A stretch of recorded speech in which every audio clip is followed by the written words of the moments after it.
On December 19, 2001, the body of 4-year-old Zachary Longo was found in Lint Slough, Oregon, when it washed up on the shore of the Alsea River. Zachary had been drowned to death, as had his sister, 3-year-old Sadie, who was found a mile offshore in the Pacific Ocean. His mother, younger sister Madison, and his father, Christian Longo, were nowhere to be found. Today, we're going to unpack the twisted story of the Longo family, a family that was bound together by religious conviction, and that was ended brutally by a narcissist who could, quite literally, only think of himself. Christian Longo was born Christian Michael Stewart on January 23, 1974, to Joy and Stephen Stewart. He spent the first 4 years of his life in Iowa, where he was constantly terrorized by his alcoholic father. The abuse extended to Joy as well, who was just a teenager by the time her first son was born. She eventually had another son with Stephen, whom she named Dustin. This might have made things even worse in the already tense household, with Stephen's violent rage making Joy feel unsafe in her own home. Ultimately, she decided to leave him and got a job at Target to support herself and the kids. Life as a single mother couldn't have been easy for her, but things started to get better when she met a man named Joe Longo. They both worked at Target, and Joe seemed to take an instant liking to the kids. Not long after, he proposed to Joy and adopted Christian and Dustin as his own. Things got quiet for a time after that. Joe was promoted to district manager, and Joy was able to spend more time with her children. But during the years that her oldest son had spent by himself, either hiding from his abusive father or waiting for his mother to come home from her full-time job, something festered inside Christian Longo's mind. He came to be obsessed with appearances, insisting that people only ever see the best side of him. And if he didn't really have anything good to show the world, he wasn't afraid to lie and cheat his way to getting those status symbols he'd always desired. A major change came to the Longo household when Joy received a visit from Jehovah's Witnesses. Up until that point, she'd been a lapsed Catholic with no intention of going back to church, and she'd raised her boys accordingly as well. However, something about the message brought to her by these door-to-door proselytizers resonated with her, and she decided to become a Jehovah's Witness herself. Joe seemed to be all for embracing religion, and pretty soon the kids were being taught to live according to the ways of Jehovah's Witnesses as well. Part of this meant that they couldn't really associate with non-Jehovah's Witnesses, something that may have increased the sense of isolation that Longo felt from the outside world. But at the same time, Longo found himself entranced by the charismatic way of speaking he witnessed at the Jehovah's Witness gatherings he attended. It's possible that this inspired his ability to instantly switch on the charm later on in life, an ability that would get him into more trouble than you could imagine, and put him on a path that would lead to unspeakable violence. For now, though, Christian Longo was just a regular teenager, or at least seemed like one, and just like any teen, he wanted to start dating. Unfortunately, his parents made this pretty difficult for him. Mary Jane Baker was born on April 25, 1967, in Ann Arbor, Michigan. Unlike her future husband, she came from a big family, although the couple would eventually bond over being the children of divorced parents. Jim and Susan Baker divorced in 1973, when Mary Jane was 7 years old, a split that was potentially caused by Susan's sudden conversion to Jehovah's Witness. Jim apparently didn't agree with this new religious lifestyle, and the couple parted ways. Mary Jane decided to follow her mother into the Jehovah's Witness way of life, and by the early 90s, she was working as a secretary at the dental school at the University of Michigan. There weren't that many Jehovah's Witnesses, at least back then. It was a very tightly knit community, and as a result, the arrival of a new Jehovah's Witness family was a bit of an event. That's exactly what happened when the Longos moved to nearby Ypsilanti, Michigan in 1990. Joe had just gotten promoted to regional manager, which meant moving all the way from Iowa to Michigan.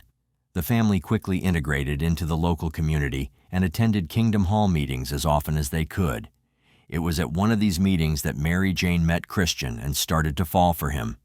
By the time Christian met Mary Jane, he'd become more isolated than ever before.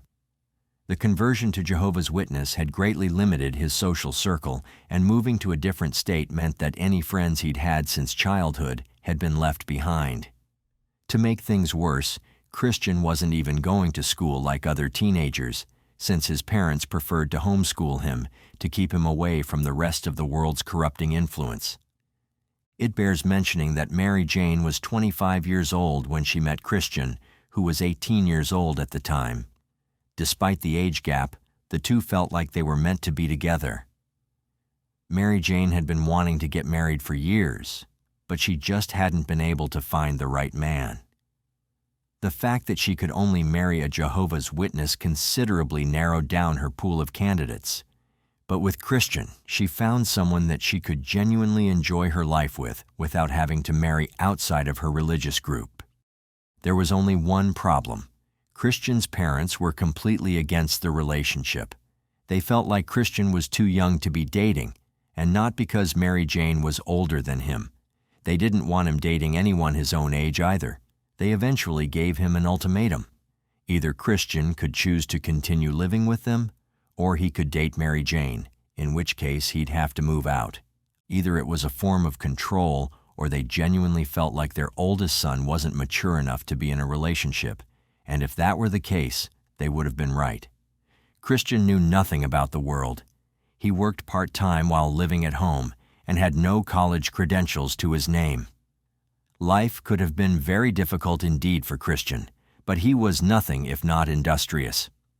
At first, he lived with his friends until he finally found a place for himself with some roommates. But he knew that he had to do something big to impress Mary Jane, which happened to be the factor that made him take his first step into a life of crime. By the way, I post true crime and new cases here every day, so if that sounds like your kind of thing, please consider subscribing. It helps a lot.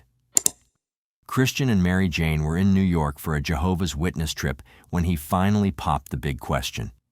He gave her a dazzling diamond ring when asking for her hand in marriage, a ring so glamorous that one might wonder how he bought it while working just a part-time job. The answer was that he'd bought the ring on credit, and he had no way of paying the jeweler for it. This would turn out to be a pattern in Christian's life. His expenses always exceeded his income, no matter how much he happened to bring in. But with that said, he seemed to have a knack for paying his debts in the beginning, although his means of obtaining that money was completely illegal. The first criminal incident he was involved in was directly linked to the engagement ring he'd given Mary Jane. He was working at a camera shop at the time, and one day a customer showed up and paid a $108 deposit for a new camera. Christian pocketed the entire amount and used it to partially pay for the diamond ring he'd bought. Why would an 18-year-old put himself in this position? Mary Jane certainly never asked for a diamond ring, or at least there are no reports of her being overly materialistic like that. On the contrary, she may have been fine with a simple promise ring, or some other symbol of their devotion to each other that didn't involve Christian stealing from his employer.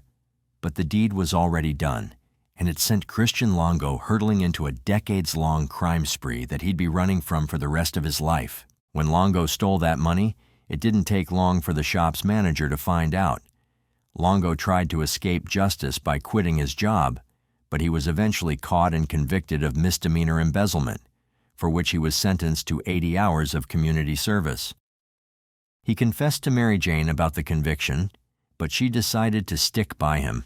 He mattered more to her than anyone else in the world, and she wanted to spend the rest of her life with him. Even the fact that they were barred from hosting their wedding in the local Kingdom Hall didn't dissuade Mary Jane from marrying Longo. Mary Jane Baker became Mary Jane Longo on March 13, 1993. Despite everything that had happened, Joe and Joy wanted to make sure that their son and new daughter-in-law would have a nice honeymoon, so they decided to pay for them to go to Jamaica. When the newlyweds came back, Longo got a job delivering newspapers, but often told people that he actually worked for the New York Times. It was part of a trend of self-aggrandizement that he'd never really get over. He had to make sure people saw him as someone impressive, and seemingly had no concerns about being caught as a liar. And yet, no one really caught Longo, at least not for a few years. He had 3 children with Mary Jane, Zachary, Sadie, and Madison in 1997, 1998, and 1999, respectively. It seems that his criminal inclinations hit a whole new level during this tumultuous time period. Longo ended up quitting his job right in the middle of expanding his family and took up a much lower-paying job at a company that sold fireplaces and spas. He claimed this was because he wanted to spend more time with his family, but he didn't seem to factor in the reduced income. Him and Mary Jane continued spending far beyond their means, buying luxury cars and even a jet ski, all while their new children brought the prospect of massive expenses down the line. And on top of all of that, the Longos kept taking financial hits from every direction. Madison's birth brought several complications along with it. She was born premature and had to stay in the hospital for a month to recover. Since their insurance didn't cover the extended hospital stay, the Longos ended up having one of their cars repossessed. There's a chance that this sudden debt pushed Longo off the edge, because about a year and a half later, his entire family would end up dead. At the turn of the millennium, Longo founded Final Touch Construction Cleaning, a company that he'd conduct massive fraud through over the next year. This may have been an attempt at regaining the financial status he'd lost after the massive medical debt he had to pay back, something that also resulted in Mary Jane's car getting repossessed. The fact that his neighbors had seen one of his cars getting towed likely gnawed at Longo's pride. He had to control the narrative however he could, and show people that he could get his wife a car whenever he wanted to. He accomplished this by creating a fake driver's license. One of the things that Longo had splurged on was a computer, scanner, and printer, all of which were quite rare back then. He used these to print a fake driver's license with the name Jason Fortner, and after getting it laminated, he headed to a nearby car dealership. Mary Jane had told him about wanting a minivan that could fit the whole family, and that's exactly the car that Longo set his sights on. He gave the person at the front desk the fake ID to photocopy, got into the car for a test drive, and never came back. His other vehicle had a vanity license plate which was registered to his name but not to a specific vehicle. So he simply swapped out the plates and was able to get away pretty much scot-free. By early 2001, Longo was in trouble with pretty much everyone. He'd written back checks, failed to pay workers' comp to an injured employee, and even defrauded his own parents by forging Joe's signature on a credit card. He had lawsuits and potential criminal charges to deal with. But while all of this was going on, Longo also did something that would completely shut him off from the Jehovah's Witness community. He had an affair. It's unclear if this was an emotional affair or a physical one, but it didn't matter. He was disfellowshipped from the Jehovah's Witnesses, and his parents stopped talking to him. Mary continued attending church, but she had to do so without her husband, something that would have been a source of great shame for her. With the walls closing in, Longo decided to make a run for it. He packed up and moved to Toledo, Ohio, where he rented a warehouse with plans to start a new business. He swore to Mary Jane that he'd be good this time. He had a knack for manipulation, and he used it to convince the landlord of the warehouse to accept just 1 month's rent as a deposit, skipping a credit check entirely. It wasn't the first time Longo had charmed his way into an agreement, and it wouldn't be the last. Once he had the space, Longo wasted no time diving into his next scheme. Using a freshly opened bank account, he began cashing forged checks in the names of other builders he'd worked for. It was bold, almost brazen, and Longo didn't even bother to hide his identity while pulling it off. Instead, he leaned into his charisma, acting as though he had nothing to hide. That confidence carried him far, but it was only a matter of time before his schemes unraveled. At the warehouse, he set up a new business, one that revolved around selling stolen goods. His boldest move yet? Listing a skid loader worth $30,000 for just $5,000 in a local ad. It didn't take long for this to raise suspicions. This led to Sergeant Paul Hickey coming to inspect the warehouse after receiving reports of something shady. But even here, Longo's charm proved powerful. He misled Hickey with excuses and a polished demeanor, and the sergeant left without taking further action. Hickey's instincts, however, wouldn't let the situation go. When he dug deeper, he discovered the skid loader was stolen, though the theft hadn't been reported at the time. This led to a full investigation of the warehouse, and the findings were damning. A stolen trailer, a boat, and another trailer. By the time the police pieced it all together, the Longos had vanished, leaving chaos in their wake. The Longo family didn't stay in one place for long. They traveled across the country, camping out and living off money from Longo's endless string of scams. When they finally settled down in Yakuts, Oregon, they rented a home with cash, explaining their inability to use credit cards by claiming the cards were maxed out. It was a believable excuse, one that likely drew sympathy from their new landlord. But the story didn't hold up for long. Unable to afford the rental home, the Longos eventually moved into a motel in Newport, Oregon, a further step down in their precarious situation. For a brief moment, Longo tried to maintain the appearance of a respectable life. He landed a part-time job at Starbucks, relying on his charm to secure the position despite having no prior experience. He even managed to snag a promotion to full-time, all while spinning an elaborate lie about working for Quest Communications to bolster his image. As if that wasn't enough, he went on to rent a condo in Newport, despite having no realistic way to pay for it. That's when he decided to end things with his family once and for all. Chris felt that his life would be much easier if he didn't have a family to take care of. In November of 2001, he decided to kill them. He began with Mary Jane, who he strangled her in cold blood, along with their 2-year-old daughter, Madison. He stuffed their bodies into suitcases and discarded them in the water, but the horror didn't stop there. With his wife and youngest child already gone, Longo took his remaining children, 4-year-old Zachary and 3-year-old Sadie, 3, to a nearby bridge. He tied weighted pillowcases to their ankles, threw them into the water while they were still alive. After murdering his entire family, Longo did what he always did, moved forward as though nothing had happened. He stole a Dodge Durango from a car dealership by driving it straight out of the showroom. Then, astonishingly, he returned to work at Starbucks for 2 more shifts. The lies flowed as easily as ever. He told friends and his landlord that Mary Jane had left him, taking the kids to the airport. For a time, he kept the horrific truth hidden behind his usual charm and deceit. The truth, however, was already beginning to surface. On December 19th, Zachary's body was found in the water. A friend of the Longos recognized him from a drawing released by the news, leading police to make the connection. A dive search uncovered a pillowcase filled with rocks, a grim confirmation of how the children were killed. Days later, 2 housekeepers found items in a dumpster behind the motel where the Longos had stayed. Baby books, Mary Jane's driver's license, children's clothes, undeveloped film. Each discovery a breadcrumb on the trail of destruction Chris Longo had left behind. On December 27th, divers found the suitcases containing Mary Jane and Madison beneath the Embarcadero Marina. Both had been strangled. As the net tightened, Longo fled.